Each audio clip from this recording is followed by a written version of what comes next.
हो गया। तो लास्ट क्लास में हम लोग पढ़ रहे थे हाइड्रोमीटर एनालिसिस। तो आज पढ़ेंगे पार्टिकल साइज डिस्ट्रीब्यूशन कर्व क्या होता है और इससे जो रिजल्ट या कंक्लूजन निकलता है टाइप्स ऑफ सोइल का, वो क्या क्या वो देखने वाले हैं आज के क्लास में। तो हेडिंग आपका particle size distribution curve, particle size distribution curve.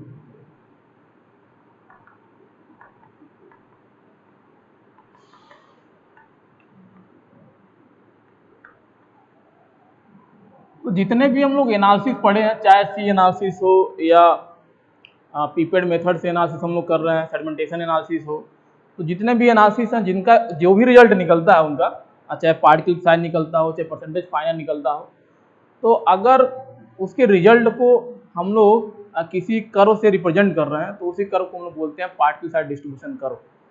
तो इसमें आप इतना लिख सकते हैं, इतना रखेंगे, the result of particle size analysis represented in the form of curve which is known as particle size distribution curve. तो इसमें केवल इतना याद रखेंगे। और पार्टिकल साइज डिस्ट्रीब्यूशन कर्व में होता क्या है, तो पार्टिकल साइज डिस्ट्रीब्यूशन कर्व में सपोज करिए कर्व आपका ये ले रहे हैं हम लोग एक्स एक्सिस और वाई एक्सिस। तो वाई एक्सिस पे डिनोट करते हैं परसेंटेज फाइनर और एक्स एक्सिस पे डिनोट करते हैं पार्टिकल साइज। पार्टिकल साइज तो यह mm में डिनोट करेंगे। और पार्टिकल साइज हम लोग जो स्केल लेते हैं वह लॉगरिथमिक स्केल लेते हैं।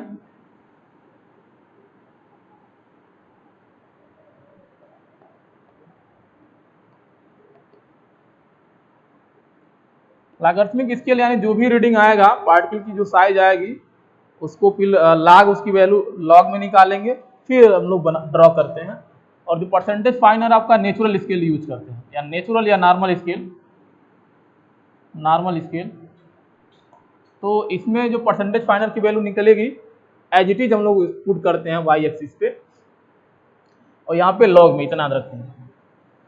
तो किसी सोइल सैंपल के लिए कोई भी एक पर्टिकुलर सोइल सैंपल लिए हैं और चाहे सी एनालिसिस कर रहे हैं, सेगमेंटेशन एनालिसिस कर रहे हैं, तो उसके लिए जो भी रीडिंग आएगा चाहे पार्टिकल की साइज या परसेंटेज फाइनल, तो जो भी कर्व कोई एक कर्व आएगा तो उसी कर्व को हम लोग बोलते हैं पार्टिकल साइज डिस्ट्रीब्यूशन कर्व। तो पार्टिकल साइज डिस्ट्रीब्यूशन कर्व समझ में आ गया कि यानी जो भी रिजल्ट होता है एनालिसिस का, पार्टिकल साइज एनालिसिस का, उसको रिजल्ट को हम लोग कर्व के फॉर्म में रिप्रेजेंट करते हैं, उसी कर्व को हम लोग बोलते हैं पार्टिकल साइज डिस्ट्रीब्यूशन कर्व। और इसमें वाई एक्सिस पे क्या रखते हैं और एक्स एक्सिस पे क्या रखते हैं, तो वाई एक्सिस पे हम लोग परसेंटेज फाइनल रखते हैं और एक्स एक्सिस पे पार्टिकल साइज रखेंगे। और पार्टिकल साइज हम लोग लॉगरिथमिक स्केल में रखते हैं और यह नॉर्मल स्केल में होना चाहिए।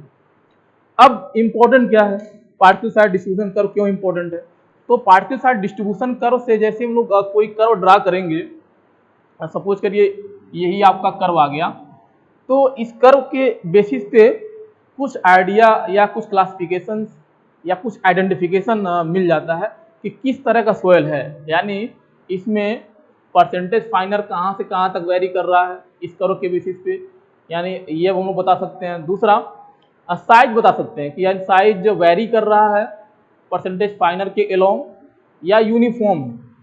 तो पार्टिकल साइज डिस्ट्रीब्यूशन जो कर्व होता है ये हेल्प करता है एक तो ग्रेडिंग करने में, यानी किस तरह की शेप है पार्टिकल की या क्या साइज है। दूसरा कर्व के बेसिस से बहुत सारे हम लोग कैटेगराइज किए हैं कि बहुत सारे कौन कौन से सोयल हो गए, अगर ये कर्व डिनोट कर रहा है तो कौन सा सोयल होगा, दूसरा कर्व अगर कोई आ रहा है तो कौन सा सोयल होगा। तो ये हेल्प करता है एक तो ग्रेडेशन में, दूसरा टाइप्स ऑफ सोयल बताने में। तो पार्टिकल साइज डिस्ट्रीब्यूशन कर्व के बेसिस पे बहुत सारे कैटेगरीज हैं सोयल के, तो उसमें 4 कैटेगरी जो बहुत इंपॉर्टेंट है। तो 4 कैटेगरी कौन कौन से हैं, तो ये होते हैं आपका, एक तो होता है वेल ग्रेडेड सोयल। तो इसमें याद रखेंगे पार्टिकल साइज डिस्ट्रीब्यूशन जो कर्व होता है यह हेल्प करता है, help in gradation of soil, gradation first point. और दूसरा याद रखेंगे types of soil, types of soil. तो type of soil on the basis of particle size distribution curve, first होता है आपका well graded soil, well graded soil. Second आपका याद रखेंगे पुअरली ग्रेडेड सोयल,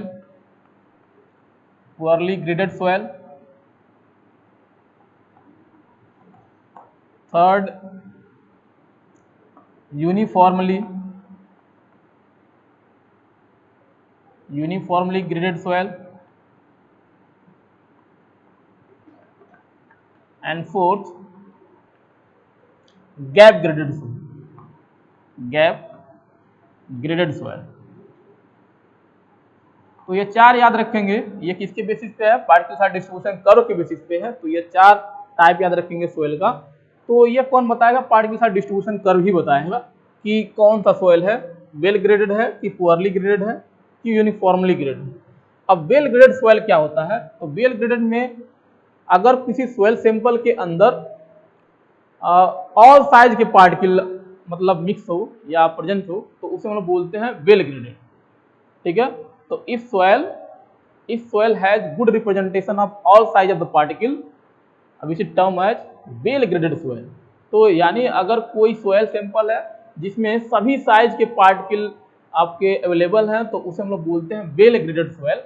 और सेकेंड होता है आपका पुअरली ग्रेडेड सोयल। तो पुअरली ग्रेडेड सोयल में क्या होता है, जो पुअरली ग्रेडेड होगा इसमें एक ही साइज के जो पार्टिकल होते हैं, एक ही साइज के जो पार्टिकल होंगे वह एक्सेस होते हैं, ज्यादा होते हैं, या हो सकता है कि कोई एक अनदर साइज का जो पार्टिकल होगा वह उसकी कमी होगी। तो इसमें जो सबसे इम्पोर्टेंट वर्ड है, की वर्ड याद रखेंगे कि एक पर्टिकुलर साइज की जो साइज का जो पार्टिकल होगा वह बहुत ज्यादा एक्सेस मात्रा में होगा, उस सोयल को हम लोग बोलते हैं पुअरली ग्रेडेड सोयल। यानी इस soil consist of excess of one size of the particle which is known as poorly graded soil. तो इसमें याद रखेंगे कि केवल एक ही साइज का जो पार्टिकल होगा वह ज्यादा होगा उस सोयल सैंपल में, तो उसे हम लोग बोलते हैं पुअरली ग्रेडेड सोयल।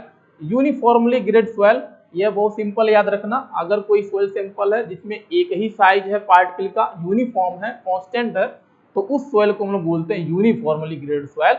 यानी if soil consist of same size of particle which is known as uniformly graded soil. Gap graded soil क्या होता है, गैप ग्रेडेड में तो इसमें याद रखेंगे की पॉइंट क्या है, सेम साइज। इसमें क्या है, सेम साइज कीवर्ड। इसमें क्या याद रखेंगे, पुअरली ग्रेडेड में key point excess of one size of particle. Gap graded में इसमें क्या होता है, कुछ जो साइज के पार्टिकल होंगे वो आपके मिसिंग होंगे, तो इसमें वन साइज ऑफ पार्टिकल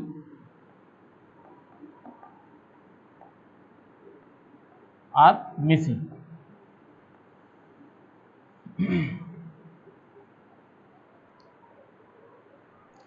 तो गैप ग्रेडेड में क्या होगा, आप particle size distribution analysis apply कर रहे हैं और सोयल की अलग अलग परसेंटेज फाइनल के बेसिस पे साइज निकाल रहे हैं। तो इसमें क्या होगा कि कुछ साइज होंगे इसके अंदर नहीं मिलेंगे, जैसे सपोज करिए आपको एनालिसिस कर रहे हैं, 2 mm आया पार्टिकल की साइज, 4 mm आया, 6 mm आया, और कुछ भी आ सकता है, इस तरह से कंटिन्यू में आ रहा है। उसके बाद 12 mm आ गया और 10 mm आ गया, बीच में जो 6 to 12 mm की साइज है वो नहीं मिल रहा, अगर सोयल सैंपल के अंदर वो नहीं है, तो इस तरह के सोयल को हम लोग बोलते हैं गैप ग्रेडेड सोयल। तो अगर हम लोग कर्व की बात करें, तो अगर कर्व ड्रा करेंगे तो परसेंटेज फाइनल सपोज करिए या ओरिजिन है तो 0 ऐसे रीडिंग बना होगा, 10, 20 एंड 30, 40 इस तरह से 5 के इंटरवल में हो सकता है, 10 के इंटरवल में भी आप बना सकते हैं। तो यह स्केल पर डिपेंड करता है। तो इस तरह से रीडिंग बने होते हैं, यहाँ पे आपका 50, ये 60, ये 70, 80, 90, 100। पार्टिकल की साइज ड्रॉ करेंगे तो इधर आपका आएगा साइज ज्यादा आएगा, यानी क्योंकि लॉग में आप ड्रा करेंगे तो सपोज करिए अगर लॉग ड्रा करना है वैल्यू साइज का, कोई साइज ले लेते हैं 0.075, तो इसकी वैल्यू ज्यादा आएगी। अगर लॉग के टर्म में निकालेंगे, लॉग लेंगे इसका, लॉग बेस 10 0.075, तो इसकी वैल्यू ज्यादा आएगी।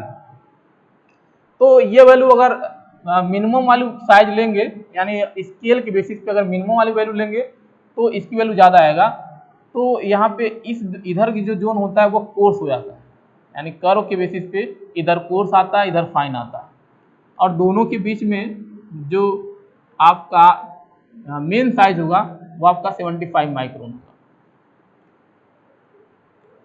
तो चूंकि हम लोग एनालिसिस में पहले स्टार्टिंग पढ़े थे, अगर पार्टिकल साइज आपका ग्रेटर देन 25 माइक्रोन है तो सी एनालिसिस के अंदर आता है, और लेस देन 25 माइक्रोन है तो सेडिमेंटेशन एनालिसिस में आता है। तो 75 आप मार्क कर सकते हैं। तो इधर कोर्स आएगा, यानी साइज बड़ी होगी, और इधर फाइन होता चला जाएगा। तो अगर सपोज करिए हम लोग पार्टिकल साइज एनालिसिस अप्लाई किए किसी पर्टिकुलर सॉइल सैंपल के ऊपर, अलग अलग सॉइल सैंपल के ऊपर बहुत सारे कर्व हम लोग निकाले, different particle size distribution curve भी हम लोग निकाले। तो सपोज करिए उसी में से अगर इस तरह से कर्व कहीं बन रहे हैं, सपोज करिए एक कर्व इस तरह से है ऐसे, दूसरा कर्व आपका इस तरह से है, और थर्ड कर्व आपका इस तरह से है, और फोर्थ कर्व आपका ऐसे कुछ है। तो पार्टिकल साइज डिस्ट्रीब्यूशन कर्व हर एक सॉइल सैंपल के लिए अलग अलग हो सकता है। तो सपोज करिए ये आपका एक कर्व मिला ए, इसका नाम दिए इसका बी, और ये सी, और ये डी कर्व। तो कर्व के बेसिस पे 4 सॉइल होते हैं, हम लोग पढ़ चुके हैं, well graded soil, poorly, uniformly और गैप ग्रेडेड। तो फर्स्ट कर्व की अगर बात करें तो इसमें से कौन सा सॉइल रिप्रेजेंट करेगा? अगर first particle size distribution curve हम लोग लेके चलें तो कौन सा सॉइल आएगा, इससे हम लोग देखते हैं। तो कर्व ए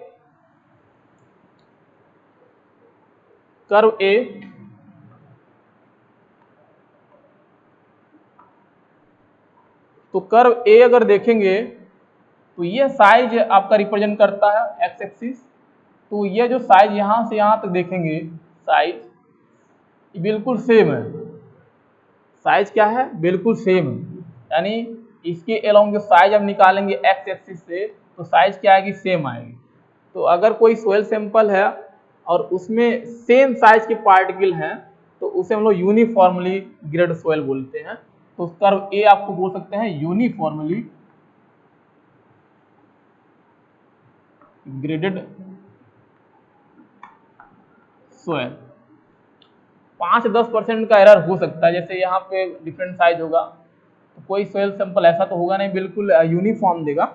अगर 90% आपका सेम साइज है तो यूनिफॉर्मली आप बोल सकते हैं। तो यूनिफॉर्मली ग्रेडेड सॉइल हो गया, और पुअरली ग्रेडेड भी इसको हम लोग बोल सकते हैं। तो ये गैप ग्रेडेड, अगर साइज देखेंगे कोर्स है तो यहाँ लिख सकते हैं यूनिफॉर्मली कोर्स ग्रेडेड सॉइल भी बोल सकते हैं। इसको पुअरली ग्रेडेड भी बोल सकते हैं, पुअरली ग्रेडेड कोर्स इसलिए क्योंकि इस रेंज के अंदर है, अभी कोर्स वाले रेंज में हम लोग चल रहे हैं। तो कोर्स ग्रेन सॉइल।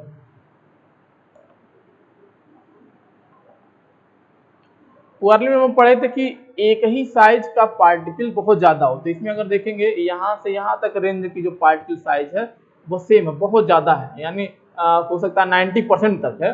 तो इसलिए यहाँ पे पुअरली ग्रेडेड सॉइल भी हम लोग बोल सकते हैं। कर्व सेकंड की बात करें, अगर कर्व सेकंड यानी कर्व बी, तो कर्व बी में अगर यहाँ से चलेंगे तो पार्टिकल साइज कुछ और है, पार्टिकल साइज वेरी कर रहा है, बहुत सारे पार्टिकल साइज आएंगे। तो अगर किसी सॉइल सैंपल में ऑल साइज ऑफ पार्टिकल आ रहे हैं, बहुत सारे साइज ऑफ पार्टिकल आ रहे हैं, तो उसे हम लोग बोलते हैं वेल ग्रेडेड सॉइल। तो ये आपका वेल ग्रेडेड सॉइल। कर्व सी,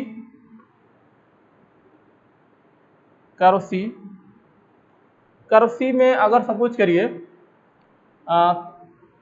यह कर्व आपका आ रहा था और कुछ पार्टिकल साइज नहीं आया और फिर आ रहा है, यानी इस तरह से डॉटेड हम लोग दिखा रहे हैं बीच में। तो कर्व सी आपको डिनोट करेगा गैप ग्रेडेड, क्योंकि जो आप डॉटेड लाइन दिख रहे हैं ये टोटल लाइन, इस साइज के पार्टिकल इस सोइल सैंपल में नहीं है, इस साइज के पार्टिकल इस सोइल सैंपल में नहीं है, तो हम लोग कर्व सी को बोल सकते हैं gap graded soil. Curve D, तो कर्व डी में अभी अगर हम लोग देखेंगे तो लगभग ये वाली जो साइज है यहाँ तक यूनिफॉर्म है, तो कर्व डी को भी हम लोग कह सकते हैं uniformly graded soil, uniformly graded soil या पुअरली ग्रेडेड सॉइल और poorly graded soil.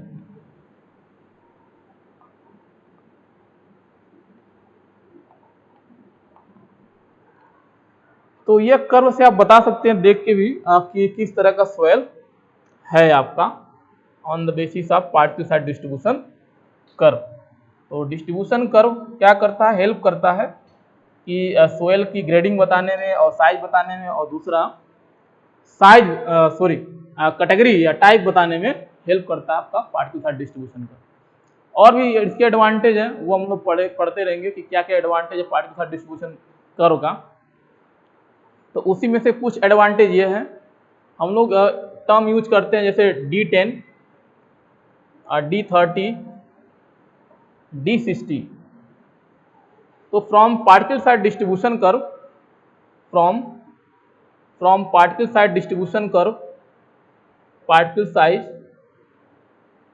Distribution curve, from particle size distribution curve D10, D30 and D60 can be find out. यानी ये जो हम लोग टर्म जो पढ़ेंगे इसकी वैल्यू हम लोग कहाँ से निकालेंगे, पार्टिकल साइज डिस्ट्रीब्यूशन कर्व से निकालेंगे। तो इसमें D10 का मतलब क्या है, तो D10 का मतलब है आपका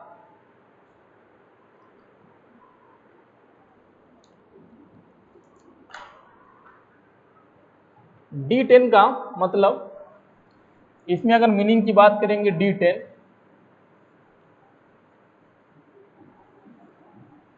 तो D10 मीन्स होता है effective size of soil. D10 को हम लोग बोलते हैं, D10 effective size of soil, effective size of soil, effective size of soil. तो ये कौन सबसे पहले बोला था, ये बोले थे एलन हैजन, एक साइंटिस्ट थे एलन हैजन, इन्होंने बोला था D10 को इफेक्टिव साइज। तो साइज हमेशा लेंगे mm में, याद रखेंगे mm।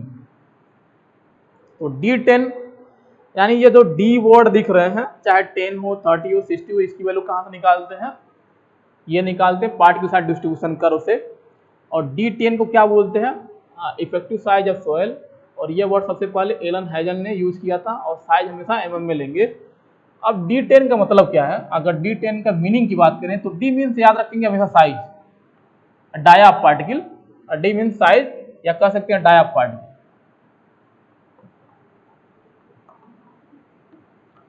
और 10 मीन्स होता है परसेंटेज फाइनल। 10 क्या रिप्रेजेंट करेगा, परसेंटेज फाइनल। यानी 10% फाइनल पे जो साइज आएगा उसे हम लोग बोलते हैं D10। और इसका और अगर मीनिंग देखें तो इसका मतलब होगा D10 का मतलब मीनिंग क्या होगा, 10% पार्टिकल, 10% पार्टिकल आर फाइनर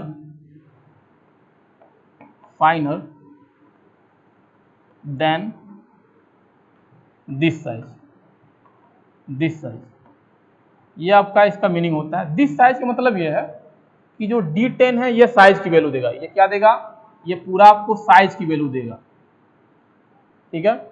जो 10 सफिक्स में है ये परसेंटेज 10 पे जो साइज आता है उसको रिप्रेजेंट करता है D10। तो इसका मतलब D10 क्या होगा, साइज होगा, कोई पर्टिकुलर साइज होगी। सपोज करिए ये सब साइज आपका ये सपोज करिए वेल ग्रेडेड सोइल ले लिया हम लोग, और 10% फाइनल 10 पे गए, तो यहाँ पे कट करेगा, और इस पे इसके अलावा जो भी हम लोग साइज निकालेंगे तो ये क्या देगा, D10 देगा। तो D10 कहाँ निकलेगा, ये आपका निकलेगा पार्टिकल साइज एक्सिस पे। तो ये पार्टिकल की साइज देगा, तो यहाँ पे कोई इसकी वैल्यू होगी। तो इसका मतलब यह है कि उस सोयल सैंपल के अंदर जो 10% पार्टिकल होगा वह D10 से क्या होगा, कम होगा, फाइनर देन दिस साइज। 10% से कम होगा, बाकी 90% क्या होगा, उस साइज से D10 से ज्यादा होगा। तो इसका मीनिंग ये होता है। ऐसे ही अगर D30 की बात करें तो D30 का मतलब क्या है, सेम वही है, 30% particle are finer than this size. इसका मतलब उस सोयल सैंपल में केवल 30% जो पार्टिकल होंगे D30 से कम होंगे, बाकी जो 70% पार्टिकल होगा वह D30 से ज्यादा होगा। ऐसे ही हम लोग D60 का भी मीनिंग याद रखें। तो D10 का मतलब है 10% particle are finer than this size, यानी उस सोयल सैंपल में 10% ऐसे पार्टिकल होंगे जो D10 की वैल्यू से कम होंगे, बाकी क्या होगा, ज्यादा होगा। तो यह इसकी वैल्यू भी हम लोग निकालते हैं पार्टिकल साइज डिस्ट्रीब्यूशन कर्व के बेसिस पे। अब इसका एडवांटेज क्या है D10 और D30 और D16 का, तो इसी के बेसिस पे हम लोग वर्ड यूज करते हैं ग्रेडेशन के लिए या साइज निकालने के लिए। हम लोग कोफिशिएंट यूज करते हैं। जैसे एक कोफिशिएंट होता है आपका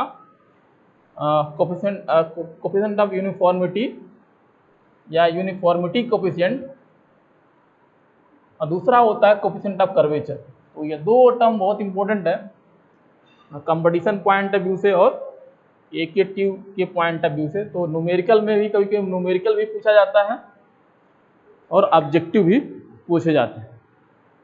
तो फर्स्ट जो कोफिशिएंट आपका coefficient of uniformity, coefficient of uniformity, तो इसको हम लोग डिनोट करते हैं सी सफिक्स में यू से, कोफिशिएंट ऑफ यूनिफॉर्मिटी। तो ये इंपॉर्टेंट है। तो कोफिशिएंट ऑफ यूनिफॉर्मिटी जो होता है, इसका डेफिनेशन कैसे याद रखेंगे, it is defined as the ratio of D60 to D10। तो कोफिशिएंट ऑफ यूनिफॉर्मिटी क्या होता है, D60 अपॉन D10 होता है। अब चूंकि हम लोग पढ़े थे पार्टिकल साइज डिस्ट्रीब्यूशन कर्व के बेसिस पे जो सोयल होते हैं, 4 तरह के सोयल होते हैं, तो उनके लिए वैल्यू अगर देखते हैं हम लोग, तो for uniformly grade soil, for uniformly grade soil, uniformly,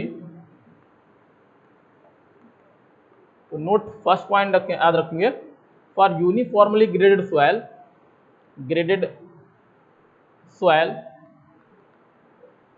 CU यानी coefficient of uniformity is approximately equal to CU, लगभग इक्वल होना चाहिए 1। लेकिन अगर 2 या 1.5 या 2 समथिंग है, यानी 2 से कम है, तब भी हम लोग मान के चलते हैं, यानी CU की बेसिस पे जो सोयल आएगा वह यूनिफॉर्मली ग्रेड सोयल है। तो लेस देन 2 भी होना चाहिए, लेकिन जो परफेक्ट वैल्यू है वह लगभग 1 के इक्वल आना चाहिए। लेकिन 2 से अगर कम है तब भी हम लोग मान के चलते हैं कि वह सोयल सैंपल क्या रिप्रेजेंट करेगा, यूनिफॉर्मली ग्रेड को रिप्रेजेंट करता है। सेकेंड, अगर वेल ग्रेडेड सैंड की बात करें, वेल ग्रेडेड सैंड, तो वेल ग्रेडेड सोयल सैंपल के लिए ज्यादा होनी चाहिए वैल्यू, यानी 2 से ज्यादा होना चाहिए। तो वेल ग्रेडेड सोयल में सैंड अगर हम लोग ले रहे हैं, सोयल में अगर हम लोग सैंड ले रहे हैं, तो for well graded sand CU greater than 6, and for well graded अगर ग्रेवल की बात कर रहे हैं, ग्रेवल के लिए CU की वैल्यू क्या होती है, तो CU की वैल्यू होगी आपका ग्रेटर देन 4। तो ये 3 रीडिंग याद रखेंगे यूनिफॉर्मली ग्रेडेड सोयल में, कि यूनिफॉर्मली ग्रेडेड सोयल के लिए क्या रेंज होता है, वेल ग्रेडेड सोयल के लिए क्या रेंज होगा, और ये फार्मूला। तो ये 3 टर्म आप याद रखेंगे, बहुत इंपॉर्टेंट है। सेकेंड, अगर कोई कोफिशिएंट हम लोग यूज करें, तो coefficient of curvature,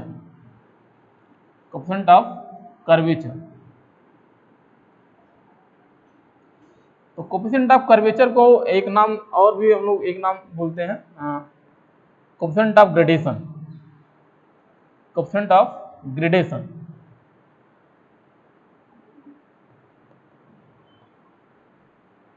coefficient of gradation. Gradation means यानी अगर साइज स्टेज की बात कर रहा तो जो इसको हम लोग डिनोट करते हैं सीसी से डिनोट करेंगे, और ये क्या रिप्रेजेंट करता है, ये सोयल सैंपल के लिए शेप रिप्रेजेंट करता है, यानी उसकी शेप किस तरह की होगी, ठीक है। तो it represent the shape of particle of the soil. तो आपका सीसी जो होगा ये रिप्रेजेंट करता है शेप के बारे में, इसलिए इसको हम लोग बोलते हैं कोफिशिएंट ऑफ ग्रेडेशन, यानी किस तरह से ग्रेडिंग है सोयल पार्टिकल का।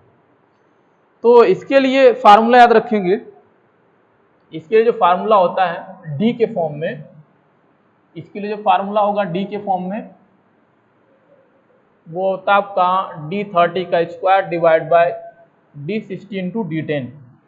तो CC इक्वल्स टू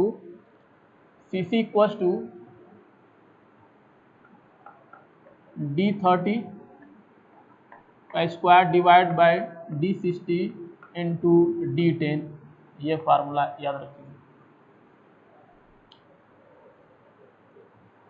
तो इसमें नोट में क्या याद रखना है, ये सिंपल है, इसमें इतना डिफिकल्ट नाम नहीं याद रखना। अगर वेल ग्रेडेड सोयल सैंपल है, वेल ग्रेडेड, तो उसके लिए जो सीसी की वैल्यू है वो लाई करता है 1 से 3 के बीच में, रेंज जो है याद रखेंगे 1 to 3 के बीच में लाई करता है। और अगर सीसी की वैल्यू लेस देन 1 है या सीसी की वैल्यू ग्रेटर देन 3 है, तो ये आपका क्या हो जाएगा, poorly graded soil, poorly graded soil. तो केवल इतना वैल्यू याद रखना पड़ेगा आपको कोफिशिएंट ऑफ कर्वेचर के अंदर। तो अगर वेल ग्रेडेड सोयल है तो इसकी वैल्यू 1 से 3 के बीच में लाई करेगा, बाकी जो रेंज है वो पुअरली ग्रेडेड सोयल को रिप्रेजेंट करता है। तो पार्टिकल साइज डिस्ट्रीब्यूशन कर्व में केवल इतना पॉइंट आपको याद रखना पड़ेगा कि पार्टिकल साइज डिस्ट्रीब्यूशन कर्व क्या होता है। तो हम लोग पढ़े थे पार्टिकल साइज डिस्ट्रीब्यूशन कर्व क्या होगा, जितने पार्टिकल साइज एनालिसिस होंगे उनके रिजल्ट को रिप्रेजेंट करते हैं जिस कर्व से, उसको बोलते हैं पार्टिकल साइज डिस्ट्रीब्यूशन कर्व। और पार्टिकल साइज डिस्ट्रीब्यूशन कर्व के बेसिस पे हम लोग क्या निकालते हैं, एक तो क्लासिफाई करते हैं सोयल को, और दूसरा उसकी ग्रेडिंग करते हैं, और थर्ड अगर इम्पोर्टेंट पॉइंट देखें तो on the basis of particle size distribution curve soil को 4 कैटेगरी में डिवाइड किया गया है, well graded, uniformly, gap graded और पुअरली ग्रेडेड। तो उसका डेफिनेशन क्या था हम लोग देख लिए थे, और कैसे उसको ड्रा करते हैं, और उस पार्टिकल साइज डिस्ट्रीब्यूशन कर्व के बेसिस पे हम लोग 3D फॉर्म में वैल्यू निकालते हैं, D10, D30 और D60। उसमें D10 को हम लोग बोलते हैं effective size of soil sample, और इस सबसे पहले उसका नाम दिए थे एलन हैरिसन। और D10 और जितने भी D की वैल्यू है D10, D30 और D60, उसके बेसिस पे कोफिशिएंट हम लोग यूज करते हैं। और इसी कोफिशिएंट के बेसिस पे, यानी जब भी आपसे कोई पूछे कि सोयल किस तरह का सोयल है, पुअरली ग्रेडेड है या यूनिफॉर्मली या आपका गैप ग्रेडेड है, तो ये आंसर बताने के लिए आपको पार्टिकल साइज डिस्ट्रीब्यूशन कर्व पे जाना पड़ेगा। लेकिन अगर पार्टिकल साइज डिस्ट्रीब्यूशन कर्व से अगर बचना है तो 2 कोफिशिएंट हम लोग यूज करते हैं, जिसके बेसिस पे, जिसकी वैल्यू हम लोग निकाल के भी बोल सकते हैं कि सोयल का जो कैटेगरी है या क्लासिफिकेशन है उसके किसके अंदर आएगा। तो जो हम लोग कोफिशिएंट जनरली यूज करते हैं, कोफिशिएंट ऑफ कर्वेचर और यूनिफॉर्मिटी, ये इसलिए यूज करते हैं ताकि हम लोग सोयल की ग्रेडिंग और क्लासिफिकेशन विदाउट हम लोग कर सके पार्टिकल साइज डिस्ट्रीब्यूशन कर्व। यानी पार्टिकल साइज डिस्ट्रीब्यूशन कर्व से अगर आइडिया नहीं लग रहा तो हम लोग इन कोफिशिएंट के बेसिस पे भी ये हम लोग बता सकते हैं कि सोयल किस कैटेगरी के अंदर जाएगा, यानी वेल ग्रेडेड होगा या पुअरली ग्रेडेड होगा। तो अगर साइज आपको पता है D10 की वैल्यू, D30 की वैल्यू या D60 की वैल्यू, और पार्टिकल साइज डिस्ट्रीब्यूशन कर्व नहीं है, तो भी आप बता सकते हैं कि सोयल सैंपल किस क्लासिफिकेशन का है, यानी यूनिफॉर्मली है, वेल ग्रेडेड है, गैप ग्रेडेड है या पुअरली ग्रेडेड है। तो यह इंपॉर्टेंट था पार्टिकल साइज डिस्ट्रीब्यूशन कर्व का। अगला जो टॉपिक है इंडेक्स प्रॉपर्टी। तो इंडेक्स प्रॉपर्टी से अगर एकेटिव के सिलेबस की बात की जाए तो 3 टॉपिक पढ़ना है इंडेक्स प्रॉपर्टी के अंदर। फर्स्ट आपका वाटर कंटेंट कैसे फाइंड आउट करते हैं, सेकंड स्पेसिफिक ग्रेविटी, और थर्ड आपका यूनिट वेट। तो उसी पे हम लोग भी फोकस करेंगे कि ये कैसे फाइंड आउट करते हैं। तो इंडेक्स प्रॉपर्टी होता क्या है? तो इंडेक्स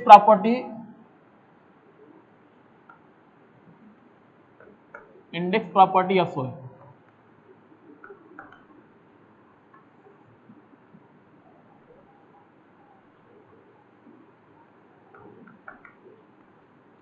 तो इंडेक्स प्रॉपर्टी क्या करता है, ये किसी सोइल सैंपल के लिए हेल्प करता है। किसमें हेल्प करेगा? उस सोइल का क्लासिफिकेशन क्या है, उस सोइल का आइडेंटिफिकेशन क्या है, तो और किस तरह से ग्रेडिंग हुआ है, या उसके अंदर कौन कौन से मीडियम हैं, तो यह बताता है आपका इंडेक्स प्रॉपर्टी। तो इंडेक्स प्रॉपर्टी आपको क्या आइडिया देता है या क्या हेल्प करेगा? क्लासिफिकेशन करने में, आइडेंटिफिकेशन करने में। जैसे आपका अगर कोई सोइल सैंपल है और सोइल सैंपल के अंदर अगर कोई सोइल सैंपल है,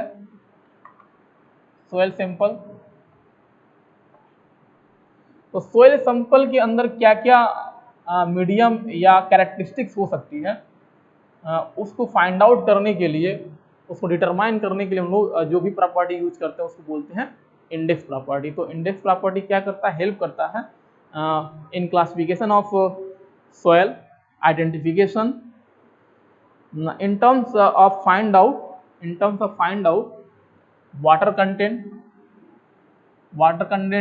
वो निकाल करके water content.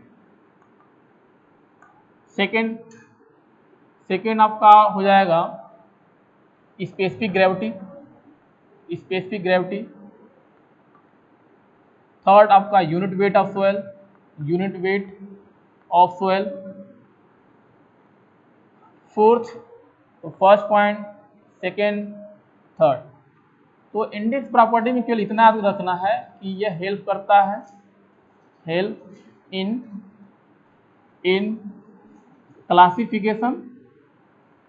Classification,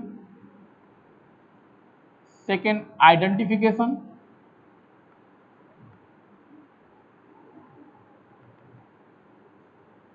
in terms of find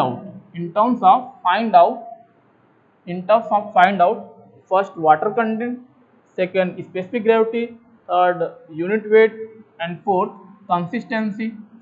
तो ये जो भी हम लोग टर्म्स यहाँ लिख रहे हैं, इसी के बेसिस पे सोइल को कैटेगराइज करने के लिए जो प्रॉपर्टी हम लोग यूज करते हैं या पहचान करने के लिए जो वर्ड यूज करते हैं उसी को हम बोलते हैं index property.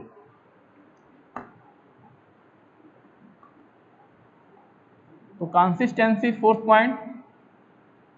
Fifth point sensitivity. Six point thixotropy. Next point seventh point activity.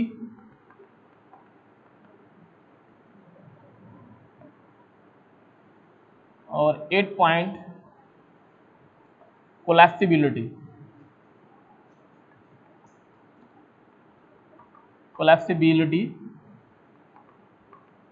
Of soil. तो यह इन टर्म्स के निकालने यानी फाइंड आउट करने से अगर सोइल का क्लासिफिकेशन और आइडेंटिफिकेशन हो रहा है तो उसी को हम लोग बोलते हैं इंडेक्स प्रॉपर्टी। यानी किसी प्रॉपर्टी या किसी भी टर्म्स के फाइंड आउट करने से अगर सोइल का क्लासिफिकेशन हो रहा है तो वो किसके अंदर आता है? इंडेक्स प्रॉपर्टी के अंदर। तो इंडेक्स प्रॉपर्टी क्या करता है? सोइल का हेल्प करता है एक तरीका से उसको क्लासिफाई करने में, उसकी पहचान करने में। कैसे? यानी ये जितने भी हम लोग टर्म्स यूज कर रहे हैं इनको निकालने के बाद यह सोइल का क्लासिफिकेशन और आइडेंटिफिकेशन बताने में हेल्प करता है, उसी को हम बोलते हैं इंडेक्स प्रॉपर्टी। तो वन बाय वन पढ़ने का प्रयास करेंगे। तो फर्स्ट जो प्रॉपर्टी था वाटर कंटेंट। तो वाटर कंटेंट देखते हैं, वाटर कंटेंट क्या होता है। तो किसी भी अगर हम लोग कोई सोइल सैंपल, एक जनरल सोइल सैंपल ले लें, यानी फील्ड से अगर हम लोग एयर ड्राई या नेचुरल सोइल सैंपल लाएंगे तो उस सोइल सैंपल में पहली बात वाटर कंटेंट के बारे में हम लोग पढ़ चुके हैं कि वाटर कंटेंट होता क्या है। तो वाटर कंटेंट कहीं ना कहीं सोइल सैंपल में जो वाटर है उसी से रिलेट करता है कि वाटर कंटेंट। तो किसी सॉइल सैंपल में कितने तरह के वाटर हो सकते हैं, तो उसके बारे में अगर हम लोग देखें, यानी वाटर कंटेंट के बारे में, water present in soil sample,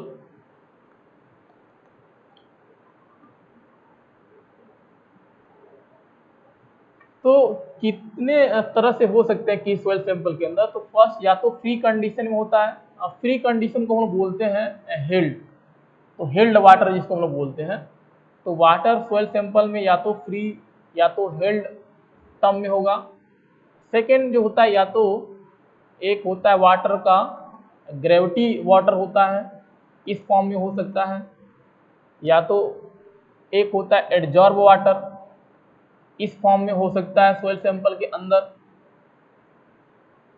या तो कैपिलरी के एक्शन के कारण जो वाटर राइज करता है कैपिलरी फ्रिंज के अंदर, उस फॉर्म में वाटर हो सकता है, या तो जो पार्टिकल से अटैच होता है क्रिस्टलाइन एक्टिविटी के थ्रू, तो उसको बोलते हैं स्ट्रक्चरल वाटर, या तो स्ट्रक्चरल वाटर के फॉर्म में सॉइल सैंपल में हो सकता है। तो ये ऐसे फॉर्म है जो वाटर किसी सॉइल सैंपल के अंदर हो सकते हैं।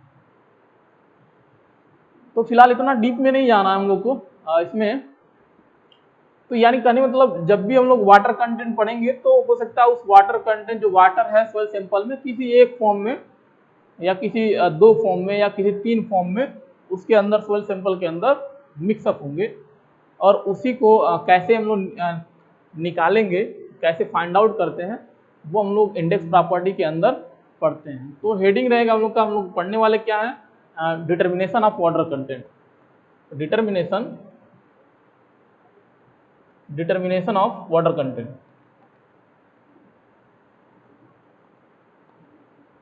Determination of water content. तो वाटर कंटेंट फाइंड आउट करने के लिए बहुत सारे मेथड्स हैं, बहुत सारे तरीके हैं। उसमें से क्या क्या मेथड्स हैं वो हम लोग पढ़ने वाले। तो फर्स्ट जो मेथड होता है ओवन ड्राइंग मेथड। फर्स्ट जो मेथड होगा वाटर कंटेंट की सॉइल सैंपल से वाटर की क्वांटिटी फाइंड आउट करने के लिए फर्स्ट जो मेथड हम लोग यूज करते हैं और सबसे पॉपुलर मेथड है ओवन ड्राइंग मेथड। तो ओवन ड्राइंग मेथड में याद क्या रखना है, फर्स्ट पॉइंट जो सबसे इंपॉर्टेंट पॉइंट है याद रखेंगे कि ये सबसे मोस्ट एक्यूरेट मेथड होता है, मोस्ट एक्यूरेट मेथड। यानी अगर आपसे कोई पूछे कि किस मेथड के कारण जो भी वाटर कंटेंट की वैल्यू निकलती है सबसे एक्यूरेट मिलता है, तो याद रखेंगे ओवन ड्राइंग मेथड, तो मोस्ट एक्यूरेट एंड। चूंकि ओवन ड्राइंग हम लोग लैब के अंदर यूज करते हैं, इसलिए लेबोरेटरी मेथड। तो एक्यूरेट और ये हम लोग लैब में यूज करते हैं, तो ये दो एक पॉइंट आप याद रखेंगे, most accurate and laboratory method. Procedure की बात करें, प्रोसीजर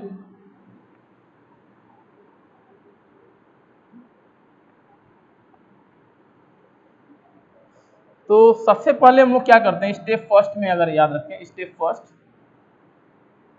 तो सबसे पहले कंटेनर लेंगे, सबसे पहले एक कंटेनर लेंगे, एक कंटेनर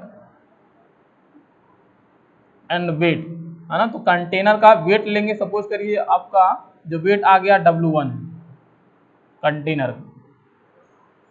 कंटेनर वेट आ जाएगा आपका W1 है, ये आपका कंटेनर होगा, इसको उसका वेट लिए W1 आ गया। सेकंड स्टेप में क्या करेंगे, इसके अंदर मॉइस्ट सॉइल जिस सॉइल के लिए वाटर कंटेंट आप फाइंड आउट करना चाहते हैं उसको इसके अंदर रखेंगे, यानी मॉइस्ट सॉइल रखेंगे। Moist soil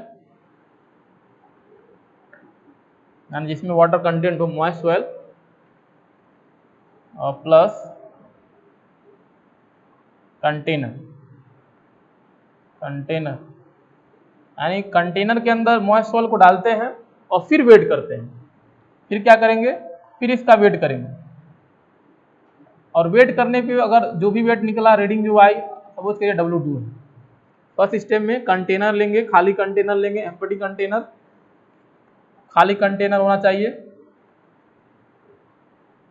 empty container. उसका वेट करेंगे, उसका वेट W1 आ गया। दूसरे स्टेप में क्या करेंगे, जिस सोयल के लिए वाटर कंटेंट फाइंड आउट करना है उस सोयल को कंटेनर के अंदर डालते हैं और डालने के बाद फिर वेट करेंगे और रीडिंग क्या है कि W2। थर्ड स्टेप में क्या याद रखेंगे, स्टेप थर्ड में क्या करेंगे, ये जो सेकंड स्टेप का अरेंजमेंट है, यानी मॉइस्ट सोयल हम लोग कंटेनर के अंदर रखे हैं, उसको ओवन पे रखेंगे और उसको ड्राई करते हैं। ठीक है, तो इसको में क्या रखेंगे, ड्राई करते हैं, ड्राई ऑन ओवन। तो ओवन के ऊपर रखेंगे और ड्राई करें। कितने टाइम के लिए, तो याद रखेंगे फॉर 24 आवर एट टेम्परेचर कितना रखते हैं, at temperature 105 to 110 degree centigrade. तो याद रखेंगे ओवन पे कितने टाइम के लिए रखेंगे, 24 घंटे के लिए, और टेम्परेचर कितना मेंटेन करेंगे, 105 से 110 डिग्री सेंटीग्रेड। स्टेप 4 में क्या याद रखेंगे, स्टेप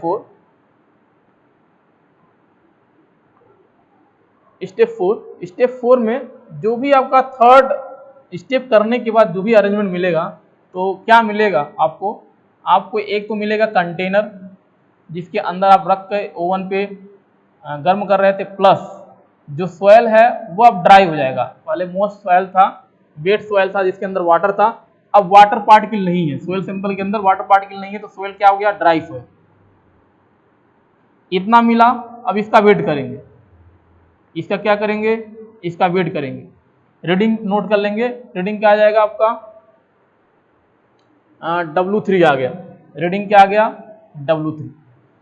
तो पूरे प्रोसीजर में ये आपका 4 स्टेप याद रखना। फर्स्ट स्टेप में एम्प्टी कंटेनर लेते हैं और वेट करते हैं W1। दूसरे स्टेप में क्या करेंगे, कंटेनर के अंदर मॉइस्ट सॉल्ट डालते हैं और मॉइस्ट सॉल्ट डालने के बाद क्या करेंगे, वेट मशीन से वेट निकालेंगे और W2 नोट करते हैं। थर्ड स्टेप में क्या करते हैं, यानी जो भी मॉइस्ट सॉइल आप कंटेनर के अंदर रखे हैं जिसका वेट आपकी यहाँ W2 आया है, उसको ओवन पे रखेंगे और 24 घंटे के लिए टेम्परेचर रेंज कितना मेंटेन करेंगे, 105 से 110 डिग्री टेम्परेचर मेंटेन करेंगे। उसको ड्राई करेंगे और ड्राई करने के बाद 24 घंटे के बाद आप देखेंगे और फोर्थ स्टेप वहाँ पे अप्लाई करेंगे, यानी कंटेनर बचा होगा जिसमें सोयल आप रख के ओवन पे ड्राई कर रहे थे, तो 24 घंटे बाद क्या हो गया, आपके पास क्या मिलेगा, कंटेनर मिलेगा और जो सोयल होगा वो क्या होगा, कंप्लीटली ड्राई हो गया है। फिर उसको वेट करेंगे, रीडिंग क्या है नोट कर लेंगे, W3। इतना करने के बाद वाटर कंटेंट आप कैसे निकालेंगे, अगर ये 3 टर्म आप निकाल लिए हैं W1, W2 और W3, तो लिखेंगे वाटर कंटेंट का डायरेक्ट फार्मूला अप्लाई कर देंगे, जो हम लोग फेज डायग्राम में बेसिक डेफिनेशन के अंदर पढ़े थे। अब वाटर कंटेंट को बोलते हैं मॉइस्चर कंटेंट। तो वाटर कंटेंट जिसको हम लोग बोलते हैं मॉइस्चर कंटेंट,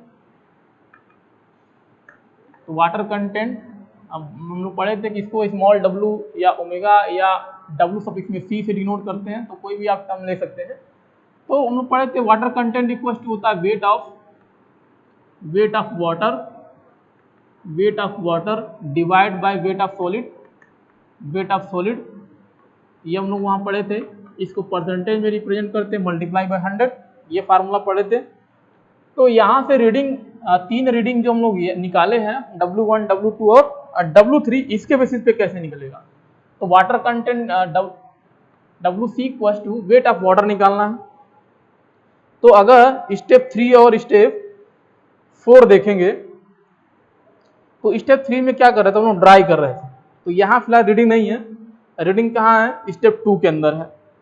तो स्टेप 2 में रीडिंग हम लोग जो निकाले हैं W2, तो W2 में क्या है, सॉइल क्या है, मोस्ट है, तो इसके यानी उस सॉइल के अंदर वाटर है। और W3 में क्या है, कंटेनर है, तो कंटेनर यहाँ भी है। सॉइल क्या है, मॉइस्ट सॉइल यानी जिसमें वाटर है, और यहाँ पे सॉइल क्या है, जिसमें वाटर नहीं है। तो इसका मतलब यह है कि अगर W2 से W3 माइनस करेंगे तो कंटेनर का वेट आपका कैंसिल आउट हो जाएगा, मॉइस्ट सॉइल में जो सॉलिड पार्टिकल है उसका वेट कैंसिल हो जाएगा। तो जो भी वेट आएगा, जो भी वैल्यू आएगी वो रिप्रेजेंट करेगा वेट ऑफ वाटर। तो वेट ऑफ वाटर आप निकालेंगे तो यहाँ से लिख सकते हैं W2 माइनस W3। अब क्या निकालना है, वेट ऑफ सॉलिड।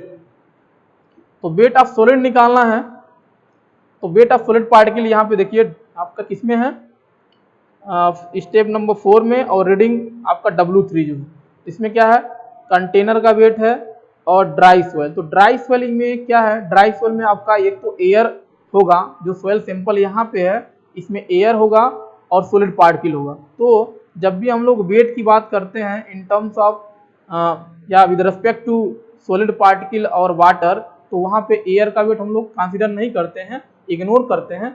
इसका मतलब यहाँ पे जो सॉइल सैंपल है, अगर हम लोग वेट की बात करते हैं तो पूरा का पूरा जो वेट होगा इस सॉइल का, उसमें सॉलिड पार्टिकल का ही आएगा। तो W3 नीचे आ जाएगा, W3 माइनस कंटेनर का वेट माइनस कर देंगे W1, इसको परसेंटेज में रिप्रेजेंट करते हैं तो मल्टीप्लाई बाय 100। तो ये फार्मूला अप्लाई करते हैं और ओवन ड्राइंग मेथड से वाटर कंटेंट हम लोग निकाल लेते हैं। तो यह प्रोसीजर था, ओवन ड्राइंग मेथड कैसे अप्लाई करते हैं और वाटर कंटेंट की वैल्यू किस तरह से निकालते हैं। तो ये पूरा प्रोसीजर है ओवन ड्राइंग मेथड। कुछ की पॉइंट भी है जो आपको याद रखना है ओवन ड्राइंग अप्लाई करते समय। जैसे फर्स्ट पॉइंट, अगर सोयल आपका इनऑर्गेनिक है,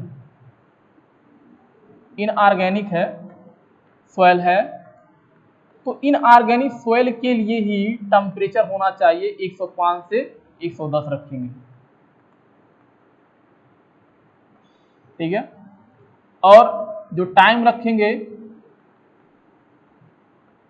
वह 24 आवर रखेंगे अगर इनऑर्गेनिक सोयल है।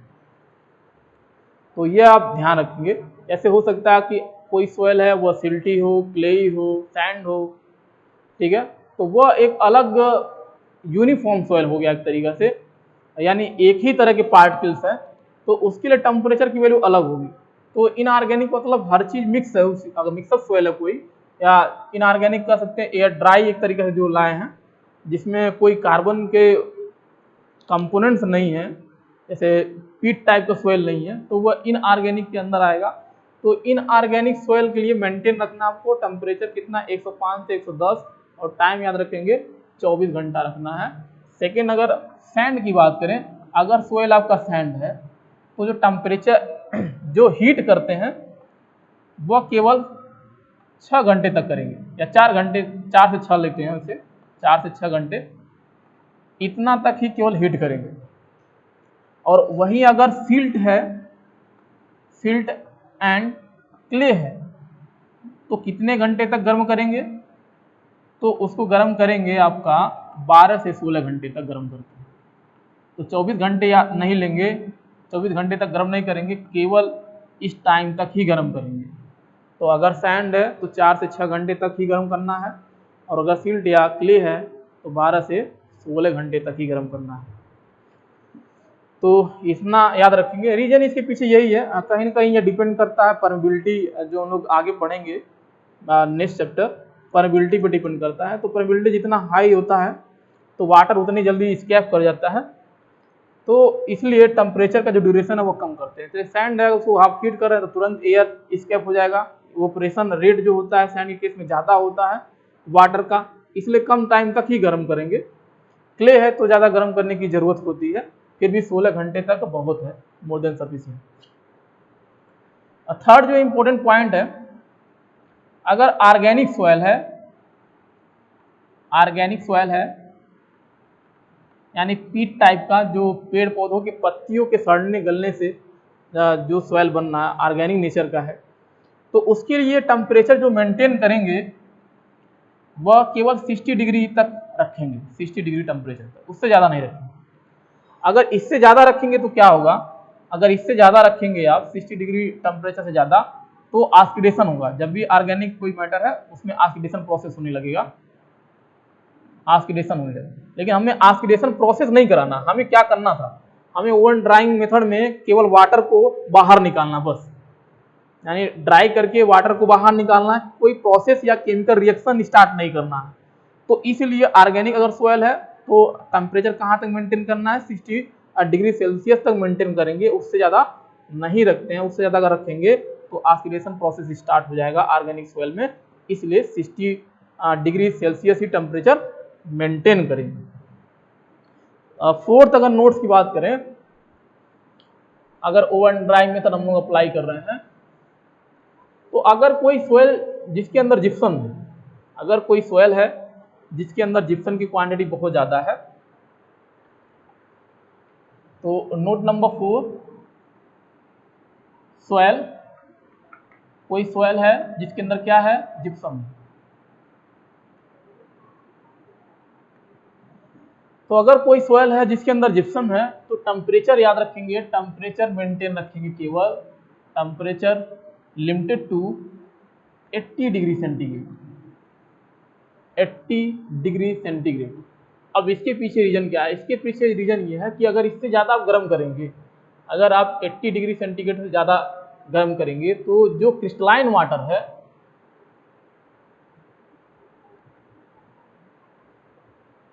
ये आपका रिमूव होने लगता है, ये आपका क्या हो जाएगा, रिमूव होने लगेगा।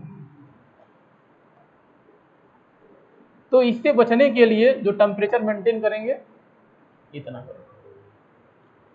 फिफ्थ अगर पॉइंट की बात करें ड्यूरिंग ओवन ड्राइंग मेथड, तो फिफ्थ पॉइंट